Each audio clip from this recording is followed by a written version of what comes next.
J'en ai vu des cas. Hein. Vous vous rappelez, Paul Nojos, on a réagi à des fous furieux. On a réagi à des gens qui ils ont creusé tellement qu'ils ont trouvé du pétrole, hein, carrément. Ils étaient beaucoup trop loin, ces gens. Top de sa forme.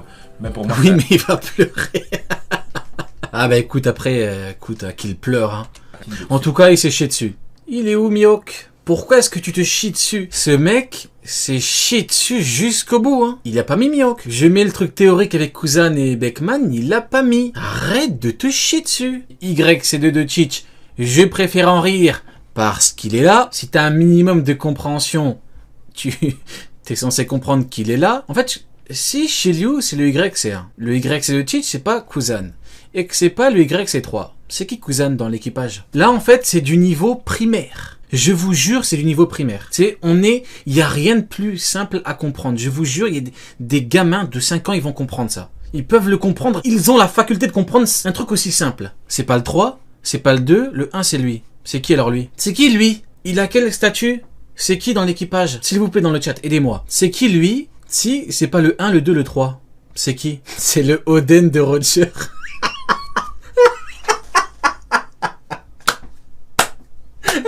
Il est fou. Merci frérot. Merci pour ta réponse. Incroyable. C'est typiquement la réponse de con qui pourrait nous sortir. Je te jure, je lui pose la question. C'est exactement le type de réponse d'abruti qui pourrait nous sortir. Comme avec Shiryu. Voilà. Il disait quoi sur Shiryu? Ouais, Shiryu de la fuite. Shiryu il est nul. Maintenant c'est quoi? Ah, mais je vous ai prévenu. Shiryu ça va être chaud. Après ce sont des mots bêtes. Utilisé par un homme de paille qui ne réfléchit pas beaucoup. Bon les gars, cette vidéo, franchement, je voulais pas la faire. Franchement, je voulais pas la faire. Pourquoi? Parce que la dernière fois que j'ai adressé ce personnage, qu'est-ce que je lui avais dit? Soit tu débats, soit tu fermes ta gueule. Soit tu fermes ta gueule. Et qu'est-ce qu'il a fait? Il a écouté. Ok? Ou plutôt, je pensais qu'il avait écouté parce que récemment, ok, le mec, il a pris un long break. Je sais pas s'il est parti en entraînement. Tu vois, il s'est préparé. Et maintenant, il est de retour encore plus fort qu'avant. Donc, je sais pas si après le recadrement, je l'avais brisé. Personne ne sait. Ok, mais il revient avec des arguments plus bêtes les uns que les autres. Et l'argument le plus récent qu'il a sorti pour décrédibiliser à nouveau le niveau de Mihawk, j'avais décidé de l'ignorer parce que l'argument était tellement farfelu, tellement bête. Je me suis dit, voilà, si c'est ça ce qui va le permettre de dormir avant la grosse clim qu'Oda va lui foutre, en nous révélant vraiment le niveau de Mihawk sur papier, eh bien, tant mieux. Tant mieux parce qu'il m'a pas provoqué. C'est ce que je pensais, ok? Mais le mec a décidé de revenir avec des vidéos tout aussi dégradantes les unes que les autres, d'accord? Sans merci. Et au départ, je voulais vraiment l'ignorer. Hein? Les gars qui me connaissent, je voulais vraiment l'ignorer. Mais voilà, les dettes doivent être payées. C'est la devise de la chaîne. Il n'a pas voulu s'arrêter, il ne s'arrête pas d'ailleurs. Alors voilà, on va adresser les bêtises qu'il raconte. Une bonne fois pour toutes. Et peut-être s'il continue, peut-être on va l'adresser, peut-être que non. Mais de base, moi je voulais qu'on se parle à mano. Je sais pas ce qui m'a appris de penser ça, hein, parce que ce genre de personnage, à mano, ça connaît pas. Hein. Déjà, moi, faire des vidéos réponses comme ça, lui il parle à son groupe, moi je parle à mon groupe, je trouve ça un peu cringe. De toute manière, je trouve ça cringe. C'est pas comme ça que les hommes, ils règlent leurs différends, ok? Alors je lui demande à mano, mais bien sûr, lui, jamais de la vie, d'accord? Il montre même pas son visage. D'ailleurs, ne pas montrer son visage, c'est pas un problème, hein. J'apprécie bien les youtubeurs anonymes comme Ken Boone, comme Animarium. Moi, ce qui me dérange, c'est les gars qui montrent pas leur visage et qui osent, en fait, parler n'importe comment, se foutre de la gueule des autres sans même montrer leur visage. Moi, ce genre de personnage, je n'ai franchement aucun respect pour eux. Alors, vous allez comprendre un peu l'énergie que je vais avoir dans cette vidéo. Sans plus attendre, si c'est la première fois ici, écoutez bien jusqu'à la fin parce que peut-être je vais arriver à vous convaincre. Et sans plus attendre, on y va. Ok, la vérité c'est que cette vidéo, je ne voulais vraiment pas la faire. Encore une fois, le niveau Yonko de Mihawk est classé depuis belle lurette par la grande majorité des fans dans le monde entier. Bon, on connaît tous la minorité bruyante qui cherche à nous convaincre autrement. Mais ce qu'on ne connaît pas, c'est qu'à chaque 2-3 mois, il a de nouveaux arguments sortant tout droit des enfers, ok? Pour nous convaincre que Mihawk n'est pas niveau Yonko. Mais plus important encore, ça cherche à nous convaincre que le Haki des rois offensive ne fait pas partie des compétences à l'épée. Ok? Des techniques d'escrime. Et on sait tous pourquoi on essaye de nous vendre cela. Vous allez me dire, pourquoi diable quelqu'un voudrait-il dissocier le Haki des rois avancé des compétences à l'épée? Vous allez me dire, pilier, le Haki des rois ne sert-il pas d'amplificateur à un style de combat existant? Je vous répondrai que oui. Vous allez me dire, normalement, c'est pas déjà confirmé après le combat Zoro contre King, après le 1033? Je vous répondrai oui. Est-ce que Zoro, le personnage qui rêve de devenir le plus fort épéiste, ne vient-il pas juste d'atteindre ce pouvoir avant même de surpasser Mihawk? Encore une fois, je vais vous dire que oui. Alors pourquoi certaines personnes chercheraient-ils à dissocier le Haki des rois offensif des compétences à l'épée? Ne cherchez pas plus loin les amis si vous voulez comprendre d'où vient cette idée, cette théorie farfelue, arrêtez-vous ici.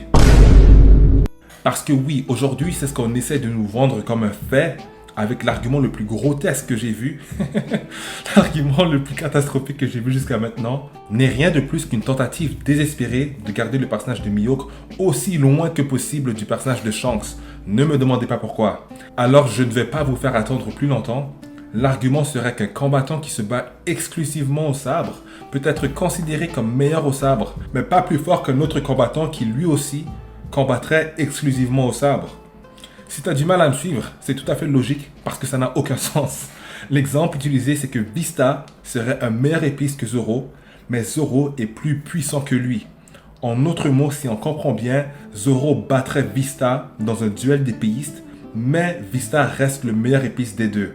Et c'est pas juste Vista, c'est aussi les 3 daimyo également qui étaient là avant la conquête de Kaido.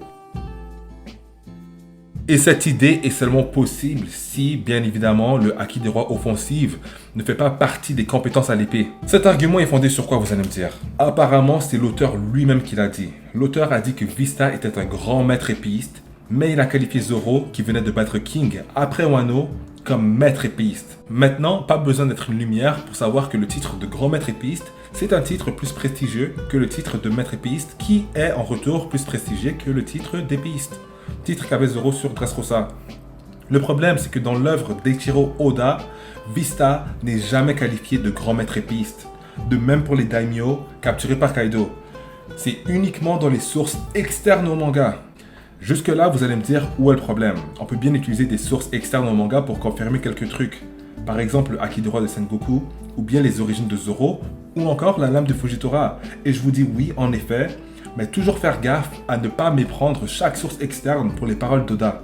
Mais surtout, ne jamais baser son argumentation complète lorsque ça vient au rapport de force sur une source externe au manga, car bien souvent certaines informations contredisent le manga en question, qui reste la source de référence numéro 1 pour comprendre l'œuvre. En d'autres mots, si une information externe enrichit le manga ou ajoute une information nouvelle, c'est validé. Par contre, si elle contredit carrément le manga, c'est à rejeter. Comme je l'explique à quelqu'un qui est venu directement sur Twitter me dire que Vista était meilleur que Zoro à l'épée, rien de factuel dont Vista est plus fort que Zoro à l'épée, ce n'est qu'une théorie. Il m'affirme que c'est factuel, Vista est un grand maître épéiste comme Mihawk, Zoro est un maître épéiste, c'est pas une théorie, c'est Oda qui le dit, et il me confirme que je n'ai rien pour debunk cet argument de génie qu'il qualifie, à moins de contredire Oda. Bien évidemment, ce mec-là affirmait que c'était Oda lui-même qui avait qualifié Vista de grand maître épéiste, donc supérieur à Zoro à l'épée. C'est alors que j'ai insisté pour qu'il me montre sa source parce que pour moi c'était très suspect tout ça. Cet argument qu'il qualifiait lui-même comme un argument de génie semblait déjà selon moi avoir plusieurs trous, car de la même manière qu'une ceinture brune au Jujutsu peut être ou même vaincre une ceinture noire, un maître épéiste peut vaincre ou être meilleur qu'un grand maître épéiste. En vrai, je suis en train de éditer la vidéo et j'ai pensé à un exemple encore plus pertinent parce que je vois déjà les sophistes venir. Est-ce que c'est Jujutsu Beast? Jujutsu ou Jujutsu Kaisen? Est-ce que tu vas commencer à nous parler des fléaux? Ouais, vous êtes bel et bien les fléaux des réseaux sociaux, mais c'est pas de ça qu'on va parler. Donc je sais que je vais perdre quelques personnes en parlant art martial. Je vous donne un exemple extrêmement pertinent parce que là, on parle encore une fois d'épéistes. Au début de l'aventure de Demon Slayer, Tanjiro, Inosuke et Zenitsu, ils sont classés Mizunoto. Donc dans Demon Slayer, c'est là où vous voyez le kanji dans la bulle orange. Être Mizunoto, c'est finalement le rang le moins prestigieux de toute l'organisation. Quant à Murata, lui, c'est un Kanoto. Et donc, dans la forêt où est-ce que Tanjiro affronte la lune inférieure, il faudrait être complètement fou pour me dire qu'à cet instant-là, Murata était plus fort que lui à cause de son rang. Alors, c'est un peu la même chose, dire que Vista est plus fort que Zoro à l'épée à cause de son rang, franchement, c'est pas très malin. La distinction se trouve dans l'expertise, l'expérience et le temps passé. L'exemple du Jujutsu est idéal car même si la ceinture noire suggère une parfaite maîtrise de l'art martial, Il y a plusieurs ceintures brunes dans ce monde qui ont les compétences nécessaires pour vaincre des ceintures noires. Elles n'ont tout simplement pas eu la chance de le prouver ou n'ont pas pratiqué la discipline suffisamment longtemps pour obtenir la ceinture noire. Donc déjà là, même si cet argument de génie, entre guillemets, était factuel, Vista et les daimyo seraient juste des épéistes qui ont pratiqué l'art pendant de nombreuses années et donc établi qu'ils sont des épéistes expérimentés aux yeux du monde. Donc limite, ça prouverait seulement qu'ils ont plus d'expérience que Zoro à l'épée. Tout comme au Jiu-Jitsu, la ceinture noire indique que le combattant a une meilleure maîtrise sur le tapis, mais indiquer ne veut pas dire confirmer.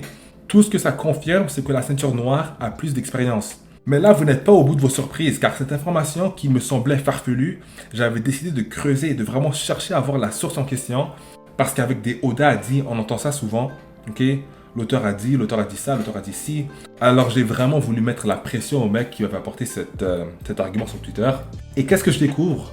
La source du mec en question le debunk. Vraiment, j'aurais jamais cru voir ça un jour. Mais la source pour me dire que Vista est meilleur que Zoro à l'épée, que c'est factuel et que c'est dit par Oda, la source même qu'il m'a ramené finit par le contredire. Donc je vous mets ça à l'écran juste ici. Donc j'ai donné le bénéfice du doute au mec et je me suis dit que peut-être il comprenait pas l'anglais parce que franchement il n'y a rien de mal à ne pas comprendre l'anglais.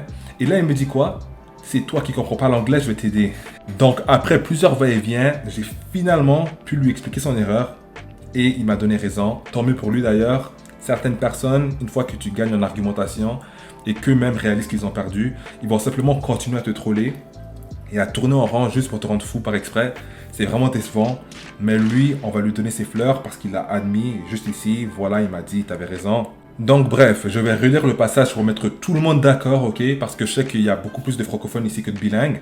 Les databooks, Vivrecard, ok? Classifiaient Zoro de grand maître épéiste avant l'arc Wano, d'accord? Pourtant, après l'arc Wano, Zoro est classifié de maître épéiste. Et donc, la conclusion du japonais, qui a traduit la Vivrecard en anglais, ok, ce qui fut la source des Français qui ont tenté d'utiliser cet argument, ok, te dit justement que les Vivrecards et les databooks ne sont pas crédibles pour déterminer les rangs des épéistes, car elle appelle Zoro un Daikengo avant la fin de Wano. Donc encore une fois, c'est pas toutes les informations des Vivrecards et des databooks qui sont inutiles. Mais pour déterminer les rangs des épéistes, ce n'est pas à prendre en compte parce qu'elles se sont déjà trempées sur le rang de l'épéiste principal de l'œuvre. Ça, c'est la source de la référence qui le dit.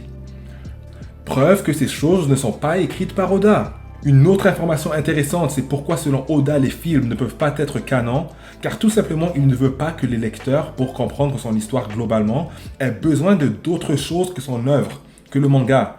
En d'autres mots, tout ce qu'on a besoin pour comprendre ses rapports de force se retrouve dans son manga. Cette idée qu'il faut collectionner toutes les cartes Pokémon, avoir les databooks multicolores et les vivrecards qu'on trouve derrière les boîtes Kellogg's pour comprendre les rapports de force d'Oda, c'est du pipeau. Certes, parfois elles vont contenir des informations intéressantes et exclusives, mais rien de capital pour comprendre les rapports de force. Le manga contient tout ce qu'on a besoin. Les databooks colorés, tout comme les vivrecards, parfois efficaces, mais parfois ils apportent plus de confusion qu'autre chose. On rappelle que ces fameux databooks colorés décrivent Mihawk comme l'homme le plus fort et Shiki comme un ennemi de Sengoku et de Luffy. Donc le databook pour décrire qui était Shiki a pris les événements de Strong World comme argent comptant. Vous voyez pas qu'il y a quelque chose qui cloche? Voilà, ce sont les mêmes sources qu'on utilise pour vous dire depuis des années que Marco égale Akainu, plutôt que d'observer le manga. Par contre, quand le databook est en parfaite cohésion avec le manga, le même databook coloré Blue Deep te présente l'arbre généalogique de Shanks et te présente Mihawk comme son rival, hein, et je te parle du Shanks du présent. Cette information-là, bizarrement, les collectionneurs des boîtes de Kellogg, jamais de la vie, vous en parlent. Coïncidence? Qui suis-je pour le dire? C'est trop tôt, on va me dire que j'interprète. Pour finir, on va me dire, mais Pilier, pourquoi tu t'es excité avec les infos du magazine si les sources externes ne présentent pas le gospel? C'est simple, parce que le magazine 18 n'a rien dit de nouveau, les amis. Aucune nouvelle information qu'on ne savait pas déjà. Mais ce passage ne contredit en aucun cas le manga. La maîtrise du haki des rois, revêtie sur les sabres de Zoro, représente le summum de ses techniques à l'épée. Ça fait juste toujours plaisir de voir ces idées se faire partager par des sources officielles. Parce que si moi, j'arrive pas à vous convaincre, je me dis que peut-être entendre la même chose de personnes que vous allez, tu vois, sûrement considérer comme plus objectives que moi, peut-être que ça va passer un tout petit peu mieux. Mais il y a des gens qui sont très rapides à vous dire de ne pas prendre les magazines comme source Comme Shanks. Vous voyez, Shanks, bien sûr que Shanks peut encore combattre avec son épée. Mais vu qu'il a lâché le truc pour avoir un pouvoir bien plus fort, bien plus puissant, son acquis des rois, ben voilà. On comprend pourquoi Shanks, il est plus spécialisé en épée. Non, Shanks, on n'a pas d'infos. C'est un Kengo ou Daikengo, on n'a pas d'infos. Mais en fait, combien même The Shanks, ce sera un Kengo ou un Daikengo, ça change rien. Parce que le HDR n'entre pas en compte. Je crois que dans le dernier One Piece Magazine, c'est dit que la technique de Zoro, c'est le summum de l'escrime. Tout est dans ta phrase, mon frérot. C'est dit dans le One Piece Magazine. Ça s'arrête là. Tout est dans ta phrase. One Piece Magazine, article écrit par des fans. Article écrit par des fans, non supervisé par Eiichiro Oda. Ça s'arrête là. C'est tout. Il n'y a pas de débat, il n'y a pas de... Parce que si on commence à prendre ça en compte, on va tout prendre. On va prendre les... Pourquoi? Parce que ça confirme que le haki des rois offensif ne peut pas être dissocié des techniques à l'épée. La maîtrise du haki des rois de Zoro revêti sur ses sabres représente le summum de ses techniques à l'épée. Summum, ça veut dire quoi? Ses meilleures techniques à l'épée. Si on reprend son combat contre King, ok, il y a un moment, avant que Zoro lance sa technique sur lui, on entend dire Enyo Santoryu. Littéralement, la traduction de ce qu'il dit là, c'est « Style à trois sabres du roi des enfers ». Style à trois sabres du roi des enfers. On répète après moi. Style à trois sabres du roi des enfers. Donc là, Zoro, il fait référence au fait qu'il utilise son haki des rois, d'accord? Il nous dit verbatim que cette technique d'escrime et son haki des rois revêtis, c'est la même chose. Lui, il ne fait pas la distinction. Moi, je l'ai compris. L'auteur de l'article l'a compris. Et j'espère que je ne vous surprends pas quand je vous dis que les vivres cards récemment, qui sont sortis sur Egghead Island, on voit le costume de Zoro, ne confirment pas son haki des rois. Le haki des rois qui est utilisé contre King, les vivres cards vont nous dire qu'il n'a que le haki de l'armement et le haki de l'observation. C'est pas intéressant tout ça.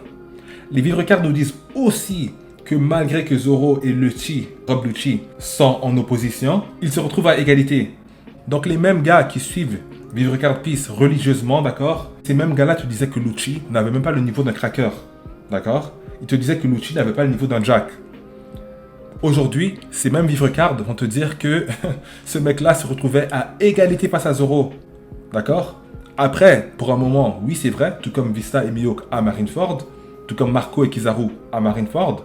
Donc, tout ça pour dire que les Vivre Card, leur fiabilité, prouvée par le japonais qui a finalement donné cet argument de génie à Ryo Sensei et le mec sur Twitter, ces vivre cards-là manquent énormément de contexte, d'accord? Ce ne sont pas les meilleures sources pour baser vos rapports de puissance.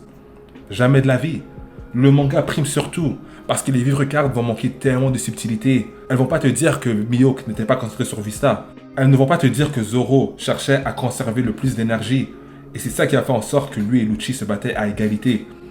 Donc, je vois pas pourquoi est-ce qu'on nous ramène toujours les vivre cards comme si c'était Oda en personne qui prenait des pauses de son manga pour aller écrire ses vivre cards. C'est du pipeau. Et là, les amis, je vous promets que cette vidéo-là, je voulais même pas la faire. En vérité, je voulais pas la faire. Pourquoi? Parce que je savais que cet argument, ok, cet argument que j'ai vu sur Twitter, je savais de qui ça venait en vrai. Non, à moins que demain Oda dise finalement Zoro c'est un Daikengo, voilà. Ce serait le... En fait, le seul truc qui permettrait de dire que c'est faux, c'est qu'Oda dise qu'il s'est trompé.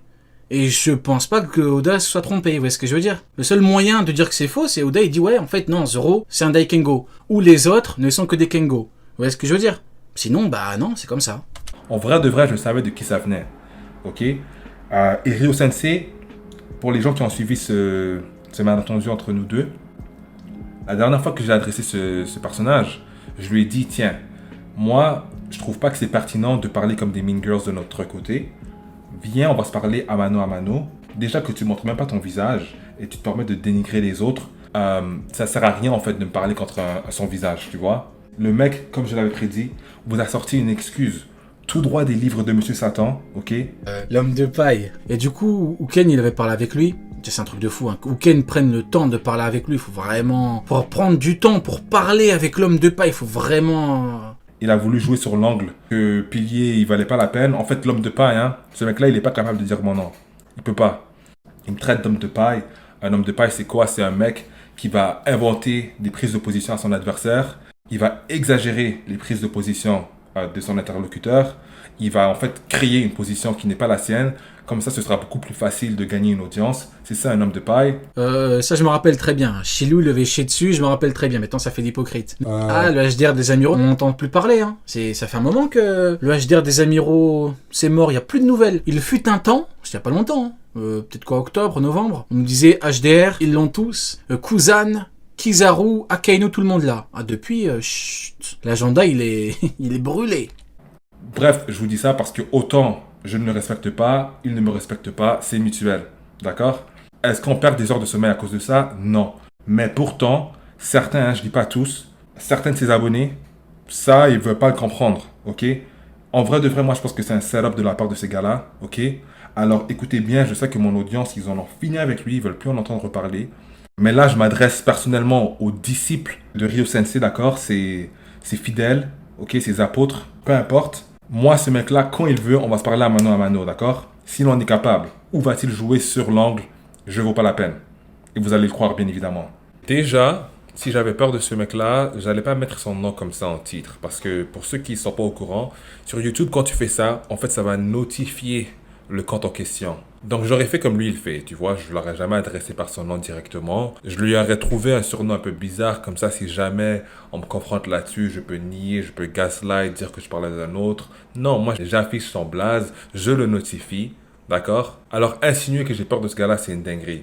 Parce que d'abord, mentionner quelqu'un en titre de vidéo, déjà c'est preuve de respect pour le youtubeur, même si le travail tu ne le considères pas comme qualitatif, ça reste un travail. Et pour utiliser la vidéo d'un autre, en fait, ça laisse la chance à ton audience d'aller voir la vidéo originale. Si jamais, par exemple, ils veulent tenter de voir les arguments de la personne sans que tu mettes ton grain de sel à chaque 2 secondes pour déformer la vérité. La vérité, c'est qu'il va dire qu'il n'a pas le temps pour moi, il est très occupé. Comme si, pour son audience, hein, les partisans de Loro Jackson, comme si pour eux, voir Ryo Sensei me détruire en live, ce serait pas genre un bijou venu du ciel.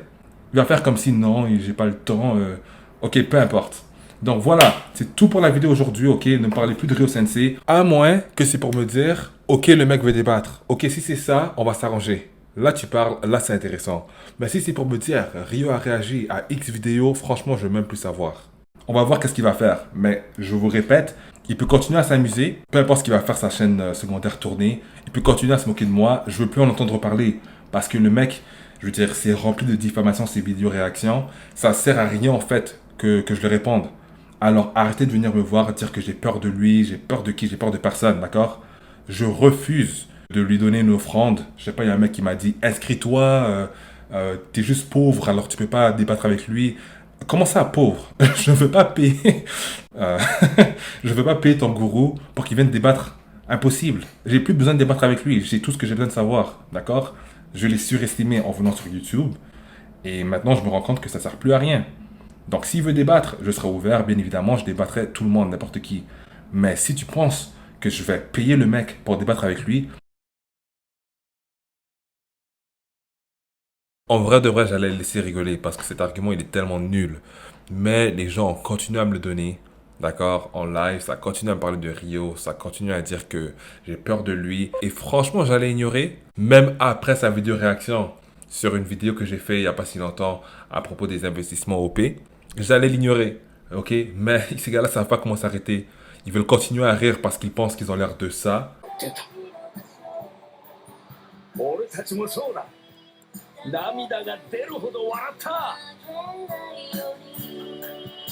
Alors qu'en vérité, ils ont l'air de ça.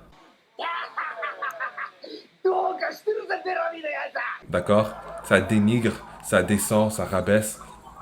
Et ça explique entièrement l'énergie que j'ai pour lui aujourd'hui. Donc voilà, c'est tout pour la vidéo aujourd'hui, ok? Ne me parlez plus de Ryo Sensei. Il va faire ce qu'il a à faire. Moi, je vais faire ce que j'ai à faire. Et Oda fera ce qu'il a à faire.